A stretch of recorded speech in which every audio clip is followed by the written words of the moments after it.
Hello friends, आप सभी का हमारे वेव्स एडुकेयर चैनल में वेलकम है, स्वागत है। और आप सभी की जो प्रिपरेशन अच्छी होगी क्योंकि एग्ज़ाम बहुत नज़दीक आ गया है। 1 फरवरी से आप सभी का एग्ज़ाम है 12th बिहार बोर्ड का। तो मैं उम्मीद करती हूँ कि आप सभी लोगों के सिलेबस कंप्लीट होंगे और आज हम फिज़िक्स का क्वेश्चन एमसीक्यू क्वेश्चन डिस्कस करेंगे और फर्स्ट चैप्टर इलेक्ट्रोस्टैट का। तो चलिए, मैं उम्मीद करती हूँ कि आप सभी लोगों को कॉन्सेप्ट क्लियर होंगे, तभी इस क्वेश्चन को आप डिस्कस कर पाएंगे। और दोस्तों, अगर नहीं होंगे तो एक बार आप रिवीजन कर ले और रिवीजन करने के बाद इस क्वेश्चन को देखिए, तो आप जज कर पाएंगे कि आप कितना सही कर रहे हैं और कितने गलत, और कितनी और आपको मेहनत करने की जरूरत है, कितने प्रैक्टिस करने की जरूरत है। तो चलिए आज का सेशन स्टार्ट करते हैं। फर्स्ट क्वेश्चन है, if a dielectric is placed between two plates of parallel plate capacitor, the value of capacitance. यहाँ पर आप देख सकते हैं क्वेश्चन ये पूछ रहा है कि अगर दो पैरेलल प्लेट कैपेसिटर के बीच में डाइलेक्ट्रिक को फिल करते हैं तो पैरेलल प्लेट का जो कैपेसिटेंस होगा इस पर क्या इफेक्ट पड़ेगा, यानी कैपेसिटेंस पैरेलल प्लेट का इंक्रीज करेगा, डिक्रीज करेगा, या इसमें कोई चेंज नहीं आएगा, या तीनों में से कोई भी ऑप्शन सही नहीं है। तो आपको जो लगता है वो आप पहले करेंगे, उसके बाद 25 में से कितने आपके सही होते हैं ये कमेंट बॉक्स में कमेंट करके आप जरूर बताएंगे। तो चलिए दोस्तों, आप वीडियो को पॉज करके आप सॉल्व कर सकते हैं, सोच सकते हैं, और उसके बाद आप देख सकते हैं, आंसर मिला सकते हैं सही है गलत। तो इसमें जो ऑप्शन होगा वो ए होगा, इंक्रीज करेगा, क्योंकि चार्ज इंक्रीज करेगा, और चार्ज इंक्रीज करेगा तो यहाँ पर जो कैपेसिटेंस है वो भी आपका इंक्रीज करेगा, क्योंकि कैपेसिटेंस चार्ज पर डिपेंड करता है। नेक्स्ट क्वेश्चन, क्वेश्चन नंबर 2, यानी यहाँ पर आप देख सकते हैं कि एक कैपेसिटर है, उस कैपेसिटर का कैपेसिटेंस दिया हुआ है C = 1 माइक्रो फैराड, और वोल्ट दिया, यानी पोटेंशियल डिफरेंस दिया है वोल्ट में 1 वोल्ट। पोटेंशियल डिफरेंस भी आपका दे दिया है V = 1 वोल्ट। अब आपसे यहाँ से चार्ज पूछा जा रहा है कि उस कैपेसिटर पे चार्ज कितना होगा, चार्ज ऑन अ कैपेसिटर जिसका कैपेसिटेंस 1 माइक्रो फैराड है और पोटेंशियल डिफरेंस 1 वोल्ट है दोनों प्लेट के बीच में। तो Q = यहाँ से आप CV करेंगे तो क्या आएगा, 1 × 1 यानी 1 माइक्रो कुलम्ब। कुलम्ब आपका चार्ज का ऐसा यूनिट होता है, तो ऑप्शन आपका हो जाएगा बी। आगे हम चलते हैं, question number 3, force between two charge particle situated at distance is F. कह रहा है कि दो चार्ज पार्टिकल, मान लीजिए आप Q1 और Q2 दोनों R1 यानी या R मान लीजिए, Q1 Q2 जो है दोनों R डिस्टेंस पर सिचुएटेड है, इन दोनों चार्ज के बीच डिस्टेंस R है। तो यहाँ पर जो फोर्स लगेगा कुलम्ब्स लॉ से, आप सभी को पता है, कुलम्ब्स लॉ पढ़े होंगे, 1/4πε0 Q1 Q2/r²। तो यहाँ पर आप देख सकते हैं जो फोर्स है वो डिस्टेंस का रेसिप्रोकल है, यानी डिस्टेंस डिक्रीज करेगा तो फोर्स हमारा इंक्रीज करेगा। और डिस्टेंस पहले से क्या कह रहा है कि पहले जो भी डिस्टेंस था उसको हम हाफ कर देते हैं। If distance between two is made half, यानी वो डिस्टेंस जो पहले था उससे हम क्या कर देते हैं, हाफ, R/2 कर दिए, तब फोर्स क्या होगा, then the value of electric force, यानी दोनों चार्ज के बीच लगने वाले फोर्स को इलेक्ट्रोस्टैटिक फोर्स, इलेक्ट्रिक फोर्स भी बोलते हैं, कोलम्बियन फोर्स भी बोलते हैं। तो यहाँ पर अगर आप देखेंगे, कैलकुलेट करेंगे तो 1/4πε0 Q1 Q2/r/2 का होल स्क्वायर करेंगे, और दोस्तों यहाँ पर करेंगे तो यहाँ पर 4 आएगा, R² 4 ये नीचे है डिवाइड में ऊपर जाएगा, यानी कि 4F, यानी जो पहले वाला आपका फोर्स है इससे 4 टाइम्स आपका इंक्रीज कर जाएगा फोर्स, अगर डिस्टेंस को हाफ करते हैं तो ऑप्शन एफ होगा। इतना ज़्यादा कैलकुलेशन आपको नहीं करना है, बस इतना ये सोचना है कि हाफ होगा तो इसका स्क्वायर कर दीजिए। अगर मान लीजिए 1/3 बोलेगा कि हम डिक्रीज करा दिए तो 3 का स्क्वायर यानी 9 टाइम्स से बढ़ जाएगा। इस तरह से आप इस कॉन्सेप्ट को माइंड में रखेंगे तो ऑप्शन आपका 3 का ए हो जाएगा। नेक्स्ट क्वेश्चन 4, एप्सिलॉन नॉट का यहाँ पर यूनिट आपसे पूछा गया है और इसका आपका आंसर हो जाएगा बी। और दोस्तों यहाँ पर अगर आप कैलकुलेट करके निकालना चाहे यूनिट को तो आप निकाल सकते हैं इस फॉर्मूले से, 1/4πε0 Q1 Q2/r², ये जो है यहाँ से एप्सिलॉन नॉट निकाल सकते हैं। और यहाँ से अगर एप्सिलॉन नॉट आप निकालेंगे तो चार्ज का ऐसा यूनिट आपको पता होगा, डिस्टेंस का पता है, फोर्स का पता है, तो आपका निकल जाएगा। तो फैराडे मीटर इनवर्स में आएगा। अब आपको पता होना चाहिए कि जो फैराडे होता है उसको अगर हम ऐसा यूनिट में अगर कन्वर्ट करें MK सिस्टम में तो क्या होगा, kg inverse 1 metre inverse 2 S⁴ A⁴ ये होता है फैराडे का। तो इस तरह से सबका जब ऐसा यूनिट आप रखेंगे MK सिस्टम में, MK सिस्टम को ही SI यूनिट बोलते हैं, SI सिस्टम भी बोलते हैं, तो MKS में सारे का वैल्यू रखेंगे तो एप्सिलॉन नॉट आ जाएगा फैराडे मीटर इनवर्स। तो ये आप याद रखेंगे। Next question 5, two capacitor each of capacity C are connected in parallel. अब देखिए यहाँ पर दिया गया है कि दो कैपेसिटर है जिसकी कैपेसिटेंस C है और दोनों का पैरेलल में कनेक्ट कर दिया गया, तो इसका इक्विवेलेंट क्या होगा। तो आपको पता होता है कि जो रेसिस्टेंस का हम लोग कॉम्बिनेशन पढ़े थे उसका जस्ट अपोजिट यहाँ पर फॉर्मूला आपको अप्लाई करना होता है कैपेसिटेंस में। तो यहाँ पर पैरेलल के लिए आप सिंपली यहाँ पर ये फॉर्मूला अप्लाई करेंगे, जबकि ये सिंपली ऐड जो करना होता है वो होता था आपके रेसिस्टेंस में सीरीज में, बट कैपेसिटेंस में पैरेलल के लिए ये फॉर्मूला होगा C1 प्लस C2। तो C प्लस C दोनों का वैल्यू C है, तो यहाँ से आपका 2C यानी ऑप्शन ए हो जाएगा। नेक्स्ट आगे बढ़ते हैं, क्वेश्चन नंबर 6। यहाँ पर आपसे पूछा गया है कि वोल्ट बाई मीटर यह किसका SI यूनिट है।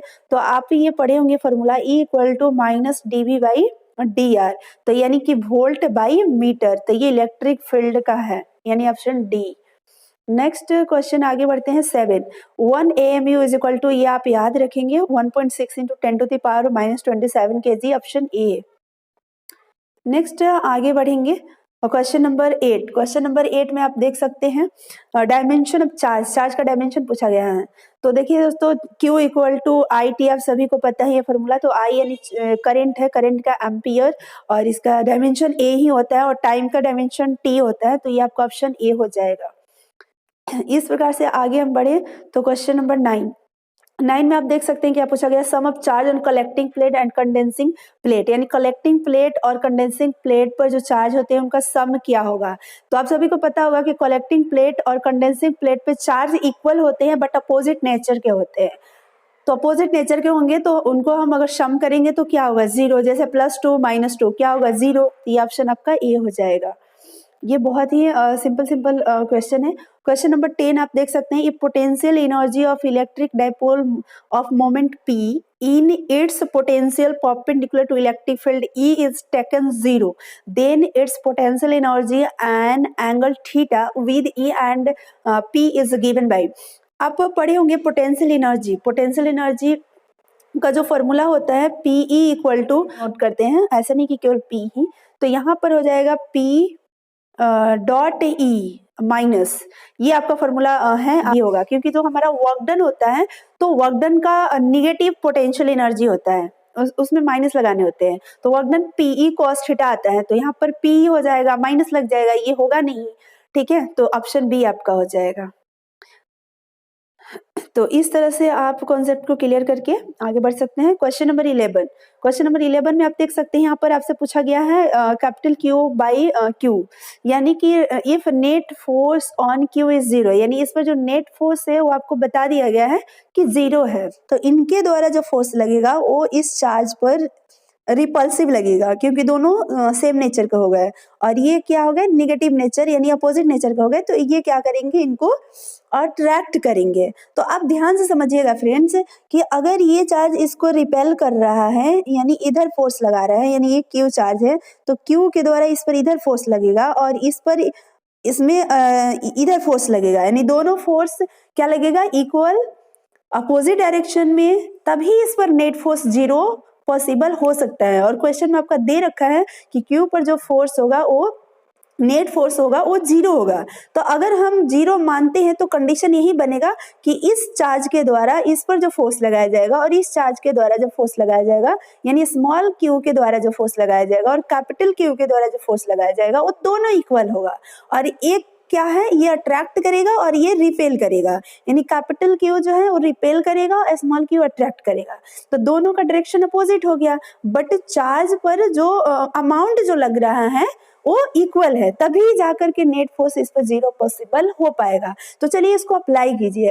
अब इन दोनों के बीच लगने वाला फोर्स को हम क्या लिख सकते हैं, इसको हम लिख सकते हैं K small Q capital Q, दोनों के बीच डिस्टेंस जो है वो R है, तो हम लिख सकते हैं R², ठीक है, प्लस अब यहाँ पर आप देख सकते हैं कि इस पर ये लग गया और इधर से ये चार्ज भी लगाएगा इस पर फोर्स, क्योंकि 2 Q है तो इस पर इधर से भी लगेगा, तो सेम यही होगा Q बाई R² सेम रहेगा।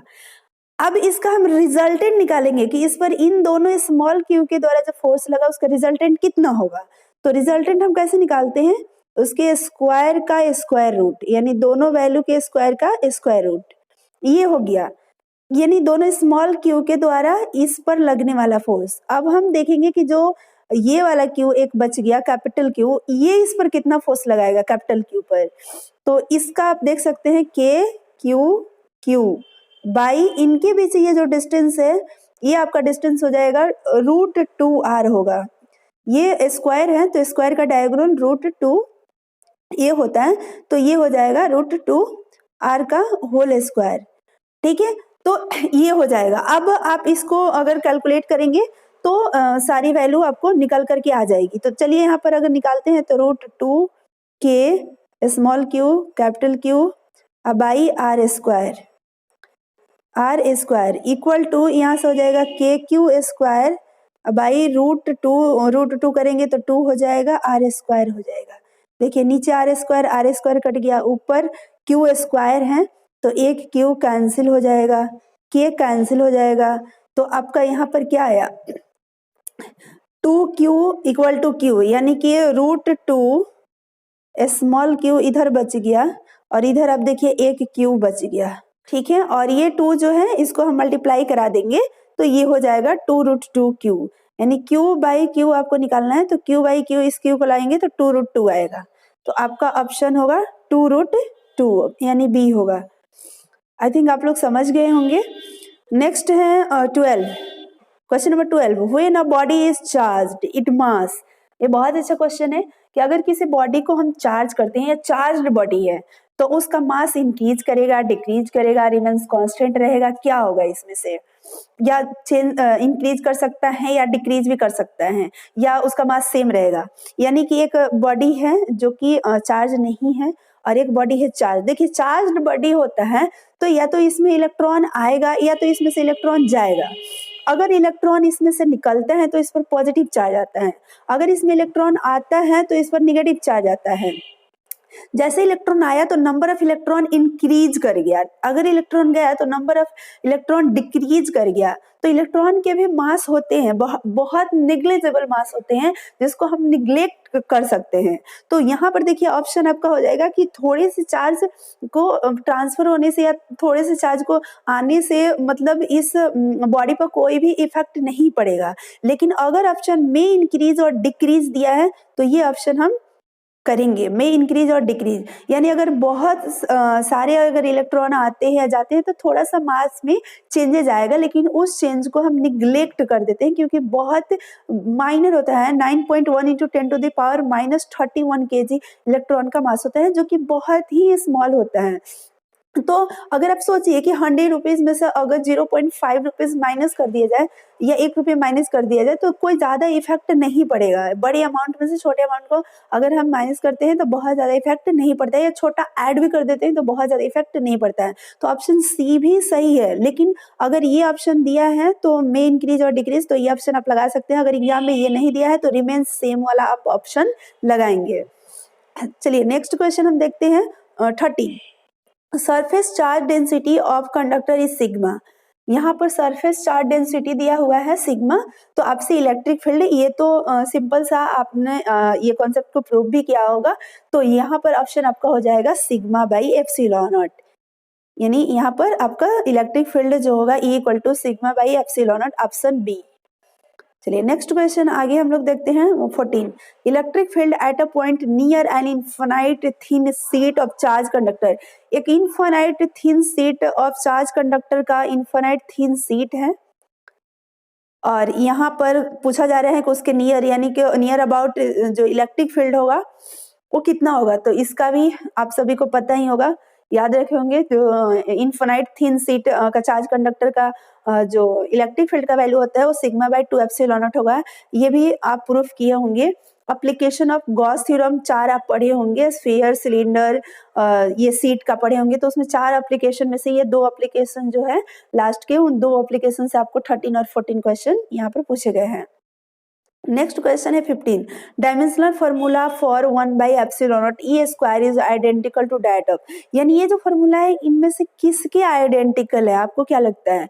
आप देखिए यहाँ पर जो डायमेंशनल फॉर्मूला दिए गए हैं 1/ε0 ई स्क्वायर, ये आपको इलेक्ट्रिक एनर्जी डेंसिटी आप पढ़े होंगे, energy store by volume, energy store by volume यानी एनर्जी डेंसिटी आप पढ़े होंगे फॉर्मूला, तो वहां पर ये फॉर्मूला आपको मिला होगा 1/ε0 ई स्क्वायर। लेकिन इलेक्ट्रिक फील्ड में अगर आप डेंसिटी की यानी एनर्जी डेंसिटी के फॉर्मूला अगर मैग्नेटिज्म में पढ़े होंगे, मैग्नेटिक फील्ड जहां पर होगा तो उसमें पढ़े होंगे, तो ये फॉर्मूला आपको आया होगा यानी B square by 2 mu naught. तो ये इसी से रिलेटेड है, यानी ये भी डेंसिटी का फॉर्मूला है और ये भी एनर्जी डेंसिटी का ही फॉर्मूला है दोनों, लेकिन ये इलेक्ट्रिक फील्ड में ही या मैग्नेटिक फील्ड में है, तो आइडेंटिकल इसके साथ ये होगा, यानी ऑप्शन ये होगा। आगे हम देखेंगे 16, the electric potential due to a small electric dipole at large distance r from the centre of dipole is proportional to. अब देखिए यहाँ पर इलेक्ट्रिक पोटेंशियल आपसे पूछा गया है भी, यानी इलेक्ट्रिक डाइपोल का, कि स्मॉल इलेक्ट्रिक डाइपोल से r डिस्टेंस पर उसके सेंटर से from the centre of dipole, यानी इलेक्ट्रिक डाइपोल मान लेते हैं कि ये q इलेक्ट्रिक डाइपोल है, इसके सेंटर से इसके सेंटर से r डिस्टेंस पर जो इलेक्ट्रिक पोटेंशियल होगा, ये नहीं दिया है कि इसके एक्सिस पर या इसके इक्वेटोरियल पर, तो आप मान लेते हैं कि जो हमारा डाइपोल है, डाइपोल से थीटा एंगल कुछ भी आप मान लीजिए, थीटा अल्फा जो भी मानना है, तो यहाँ पर मान सकते हैं क्योंकि ये एक्सिस और इक्वेटोरियल नहीं दिया है, तो मान लेते हैं कि r डिस्टेंस यानी कोई पॉइंट P है थीटा एंगल पर डाइपोल से, और यहाँ पर इलेक्ट्रिक पोटेंशियल की वैल्यू आपसे पूछी जा रही है भी की वैल्यू। तो आप याद कीजिए कि इस फॉर्मूले को आपने प्रूफ किया होगा, और ये फॉर्मूला जब आप प्रूफ किए होंगे तो ये आया होगा पोटेंशियल का value 1/4πε0 p cos theta by r square. इस फॉर्मूले को आपने प्रूफ किया होगा या यहाँ पर पोटेंशियल का एक्सप्रेशन आपने फाइंड आउट किया होगा। तो यहाँ पर आप देख सकते हैं कि जो पोटेंशियल है वो r के स्क्वायर के इनवर्सली प्रोपोर्शनल है, तो ऑप्शन आपका सी यहाँ पर सही हो जाएगा, ऑप्शन सी। आगे हम बढ़ते हैं question number 17, charge on condenser in the circuit shown in the figure. यहाँ पर देखिए एक पिक्चर दिखाया गया है और इसमें आप देख सकते हैं कि 9 ओम 3 ओम का यहाँ पर रेसिस्टेंस लगा हुआ है, 6 माइक्रोफैराड के यहाँ पर आपका कैपेसिटर लगा हुआ है और 12 वोल्ट का बैटरी लगा हुआ है 12 वोल्ट का। तो यहाँ पर आपसे पूछा जा रहा है चार्ज, इस कंडेंसर पर चार्ज क्या होगा। तो देखिए यहाँ पर सबसे पहले कि ये जो है यहाँ पर जैसे ही करंट आएगा तो करंट इसमें नहीं जाएगा, करंट आपका कोई करंट फ्लो नहीं होगा, ठीक है, इसमें कैपेसिटर में। तो ये दोनों जो रेसिस्टेंस है, ये दोनों रेसिस्टेंस आपके किस में होगा, सीरीज में, यानी यहाँ से जैसे करंट आएंगे और इसमें पास हो जाएंगे, जब इसमें पास हो जाएंगे तो दोनों सीरीज में हो गए, तो इनका वैल्यू क्या होगा 9 और 3 12 वोल्ट हो जाएंगे, ये 12 ओम हो जाएंगे, वोल्ट नहीं ओम, 12 ओम हो जाएंगे इक्विवेलेंट रेसिस्टेंस। अब 12 ओम हो जाएंगे, 12 वोल्ट का बैटरी है, तो करंट का वैल्यू कितना हो जाएगा, करंट इक्वल टू V/R होता है, ओम्स लॉ आपको फॉर्मूला याद होगा, तो 1 एम्पियर करंट हो जाएगा, यानी सर्किट में कितना एम्पियर का करंट फ्लो करेगा, 1 एम्पियर का। अब आप देख सकते हैं जो पोटेंशियल है कैपेसिटर के क्रॉस पोटेंशियल क्या होगा, जब इसके क्रॉस यहाँ से 1 करंट हमारा 1 एम्पियर का करंट पास होगा तो पोटेंशियल क्या होगा, तो V = IR। पहले आप पोटेंशियल निकाल लीजिए, पोटेंशियल अगर निकालेंगे तो 1 × 3, क्योंकि यहाँ पर ये जो 3 ओम है रेसिस्टर, इसके क्रॉस जो पोटेंशियल की बात करेंगे, 1 एम्पियर का करंट जा रहा है, 3 ओम रेसिस्टेंस है, तो यहाँ पर 3 वोल्ट आपका पोटेंशियल हो जाएगा। अब 3 वोल्ट पोटेंशियल हो गया, तो यही पोटेंशियल आपका कैपेसिटर के भी क्रॉस होगा, क्योंकि दोनों पैरेलल में है, तो कैपेसिटर का भी वही पोटेंशियल होगा। अब हमें इस कैपेसिटर पर चार्ज पूछा जा रहा है, तो कैपेसिटर पर चार्ज क्या हो जाएगा, CV। तो C तो दिया हुआ है 6 माइक्रोफैराड, अभी आपका आ गया 3 वोल्ट, तो ये आपका हो गया 18 माइक्रो कूलम्ब, तो आपका ऑप्शन हो जाएगा ए 18 माइक्रो। क्वेश्चन नंबर 18 में देखेंगे 2 कैपेसिटर C1 C2 वैल्यू दिया हुआ है 2 माइक्रोफैराड एंड 4 माइक्रोफैराड, इन दोनों को सीरीज में कनेक्ट किया गया है, पोटेंशियल डिफरेंस 1200 वोल्ट का अप्लाई किया गया है। तो यहाँ पर पोटेंशियल डिफरेंस 2 माइक्रोफैराड के अक्रॉस आपसे पूछा जा रहा है। तो पहले तो आप इसको निकालिए कि जो इक्विवेलेंट कैपेसिटेंस होगा वो क्या होगा। तो देखिए सीरीज में ये है, तो सीरीज में है तो C1 C2 by C1 plus C2, यानी 1 by C1 plus 1 by C2 आप करेंगे, बट शॉर्ट के लिए ये भी आप फॉर्मूला अप्लाई कर सकते हैं, सेम सेम चीजें हैं। तो C1 C2 अगर आप करेंगे तो यानी 2 इंटू 4 बाई 2 प्लस 4, तो यहाँ से आपका आ जाएगा 8 बाई, यानी कि यहाँ पर आ जाएगा 8 बाई 6, यानी 4 बाई 3 आ जाएगा। अब यहाँ पर 4 बाई 3 आ गया माइक्रोफैराड। अब आपसे यहाँ पर पूछा जा रहा है, क्या पूछा जा रहा है, पोटेंशियल डिफरेंस 2 माइक्रोफैराड के क्रॉस पोटेंशियल डिफरेंस पूछा जा रहा है। चार्ज आपका क्या हो जाएगा CV, यानी कि यहाँ पर आपका C तो आया हुआ है 4 बाई 3 इक्विवेलेंट, और भी दिया हुआ है 1200 भी, तो यहाँ से आपका हो जाएगा 1600 कूलम्ब, ये चार्ज हो जाएगा आपका। तो निकल गया आपके सर्किट का। अब आपको वोल्टेज निकालना है, V निकालना है, तो V equal to Q by C हो जाएगा।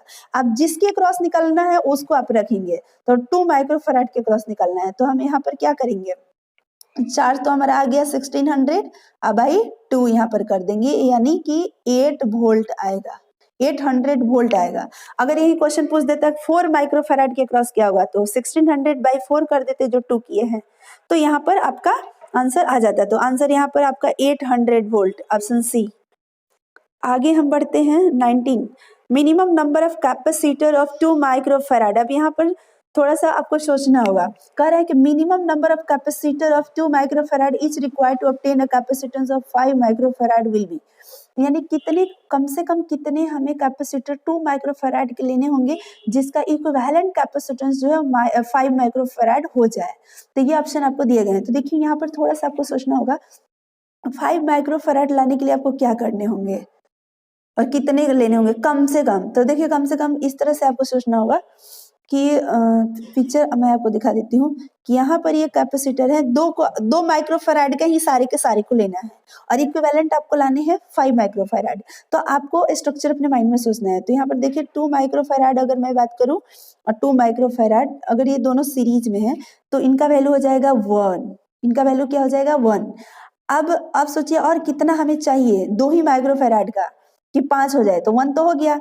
अब इनको हम क्या करेंगे, 2 को हम ले लेते हैं पैरेलल में।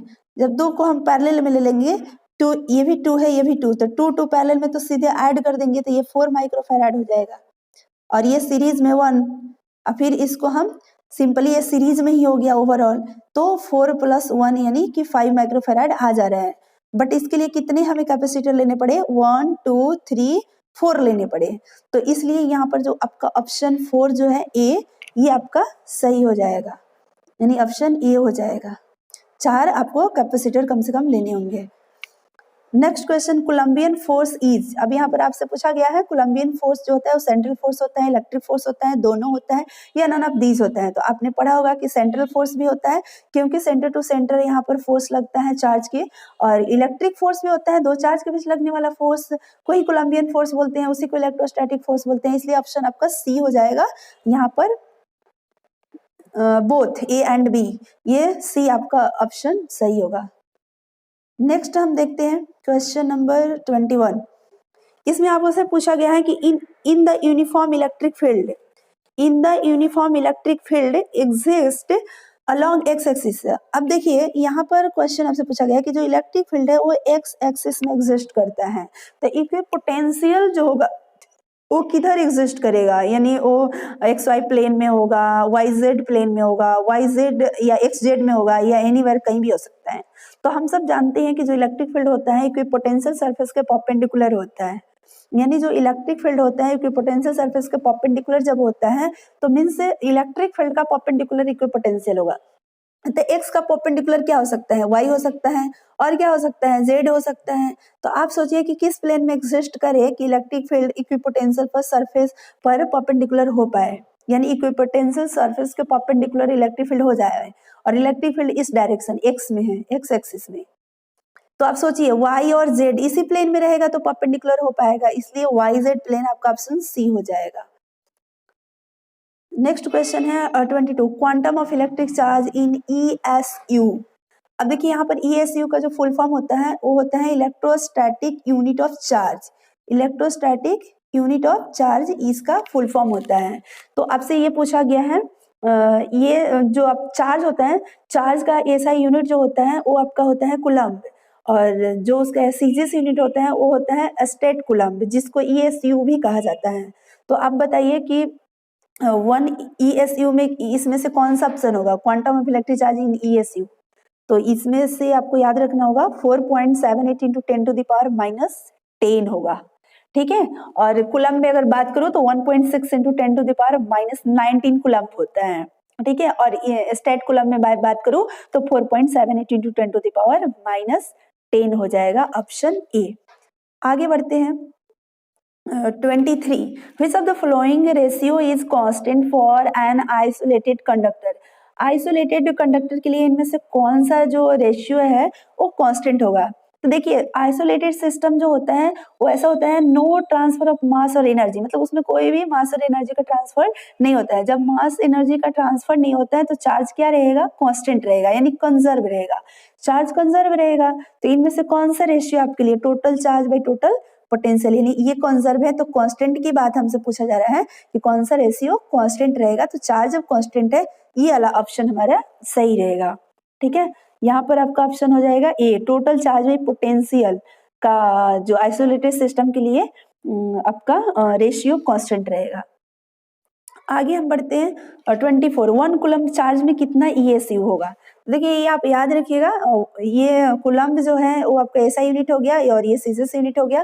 जैसे हम लोग याद रखते हैं ना कि 1000 ग्राम इक्वल टू 1 केजी, ये जानते हैं। इसी प्रकार से 1 कूलम्ब में कितने ईएसयू होंगे, 3 इंटू 10 टू द पावर 9, यानी एक कूलम्ब में, कूलम्ब को अगर ईएसयू में कन्वर्ट करेंगे तो 3 इंटू 10 टू द पावर 9 से हमें मल्टीप्लाई करना होगा। जिस भी वैल्यू को हमें कूलम्ब, अगर 2 कूलम्ब को ईएसयू में हमें कन्वर्ट करना है तो 3 इंटू 10 टू द पावर 9 से हमें मल्टीप्लाई कराने होंगे ईएसयू में चेंज करने के लिए। चलिए आगे हम बात करते हैं 25, ये हमारा लास्ट क्वेश्चन है। और ये आप देख सकते हैं, the intensity of electric field at any point on the surface of charge conductor. तो आप सभी को ये पता है कॉन्सेप्ट कि कोई भी चार्ज कंडक्टर के किसी भी पॉइंट पर जो इलेक्ट्रिक फील्ड होता है उसके परपेंडिकुलर होता है। तो यहाँ पर ऑप्शन बी हो जाएगा। और इस तरह से 25, अब आप कमेंट करके बताएंगे कि 25 में से कितने आपके सही हुए और कितने आपने कर पाया। और नेक्स्ट हमारा 25 का वीडियो आपको मिल जाएगा बहुत जल्दी। और इसके लिए आप जो भी कॉन्सेप्ट अगर अच्छे से नहीं पढ़ पाए हैं वो आप लोग कॉन्सेप्ट अच्छे से पढ़ पाए, ताकि मैक्सिमम से मैक्सिमम क्वेश्चन को आप लोग अटेम्प्ट कर पाए। तो चलिए फिर मिलते हैं हम लोग नेक्स्ट सेशन में, तब तक के लिए आप सभी लोगों को thank you, all the best.